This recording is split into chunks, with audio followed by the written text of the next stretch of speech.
In today's video, I am going to be breaking down Tyler Herro. He is currently one of the top bench players in the NBA, and he is one of my favorite players in the NBA as well. I have his rookie card, so I may be a bit biased. I call him the white Kobe Bryant, but anyways, he is fantastic. Let's get down. Let's see what he does so that you can also do what he does in game 2. Let's check him out. So first off, he is very good at using screens. Just like a lot of really elite players, he really knows how to use screens to get open shots. He's a 43% three-point shooter so far this year. When he passes that ball towards the wing for that dribble handoff, he notices that his defender is going to go underneath that screen. If a player decides to go underneath that screen, you need to pop for that three-point shot right away, because what's going to happen is he's not going to be in position to be able to stop you from shooting.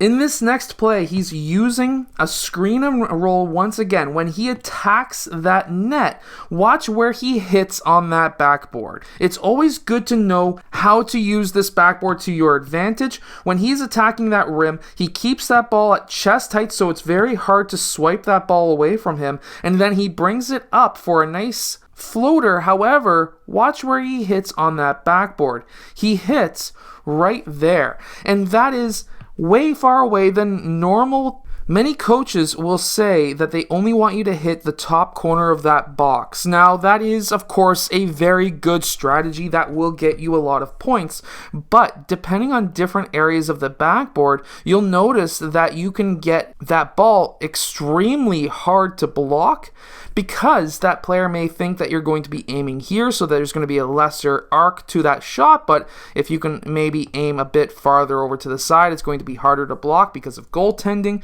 Maybe a little bit higher is going to be harder to block because, of course, it's going to be a lot higher of an arcing shot. So because of that, you need to know how to use the whole entire backboard. And that's what he does here for that floater. So here off of the inbounds, he gets that ball left-right. He takes a quick shot fake, which gets the defenders essentially standing almost pretty well straight up. He then takes one dribble, second dribble over towards that side with a quick hesitation. Now when he does this hesitation, he hops off his right foot and then his left, and then he goes left to left. That gives him that nice zero step to give him explosive speed off of that initial step after the screen. He takes a couple of dribbles towards the middle of the key. He slightly draws that center up to him, and then he takes that step back, very Kobe-esque, I would say, for that mid-range jumper. I really like Tyler Herro's game. Again, we see another screen, and if you see that defender going underneath that screen, you need to definitely pop for that shot. Again, knowing how to use screens is very important. This time the defender is going over top of that screen, and he has a very strong hedge defender. From there, what does he do? Well, if your defender goes over top of the screen, you need to curl in quickly. That will get that defender and keep that defender behind you.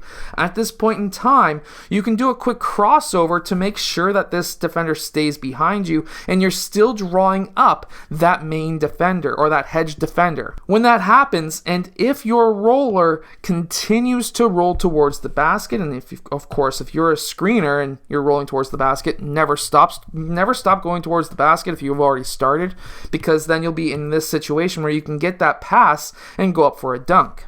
Again, I'm going to show you this screen, but we're going to show it with a shot this time.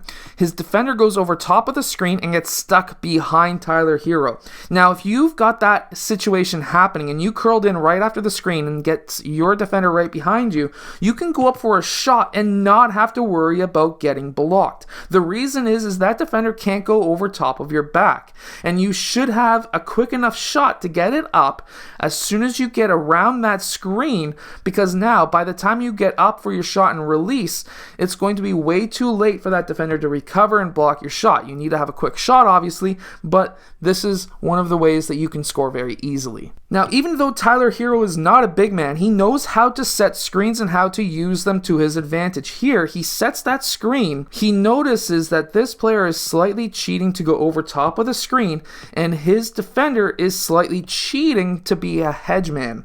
Now, Tyler Herro is a very good shooter, so if he can get into that open space quickly, he should be able to get an open shot. And that's what he essentially has here. Now, he did do a shot fake first, but having the confidence confidence on being able to get that man up into the air and then taking the shot after taking one dribble is very key to his game. Also, being able to read the defense is key here too. So here he's getting a pin down screen slightly, kind of a brush screen in a way, and he's going to be cutting across the high post for a mid-range jumper. Now, this is actually very key because, of course, here he notices that the defense is essentially in a 2-3 zone. A very easy way to attack a 2-3 zone if the ball is on the wing is, if you're on the other wing, is to cut across the high post. When that happens, you can then get a nice, easy mid-range shot. And if you are, of course, a player who's playing for my team this year and you're watching this, and you're trying to do some research on who I am as a coach, since it's my first time coaching you, guess what? If you are in a 5-out offense, which is what we're going to be running this year, and you're on the opposite wing against a zone, and the ball is on the other wing, cut across the high post, get an easy pass, and that's going to be a very easy floater or mid-range shot for you. Tyler Herro is also very good when attacking that rim. He's able to get that angle. He's able to get his shoulder in front of that defender when he's driving on that defender. He does this by using his off arm to be able to get that defender's arms at least away from him so that he can have that quick swim through of his elbow to be able to get that angle on him. This would not be possible if it was not for that swim through move with his off arm. That then locks that defender behind him, and then when that happens, he can take a long step forward and then take a quick step back for that mid-range jumper. This is a very nice move to do. I hope that this video has helped you understand Tyler Herro's game, why he's breaking out this year, but also how to improve your game as well. Anyways, hit that like button, subscribe, and of course I'll see you in my next video.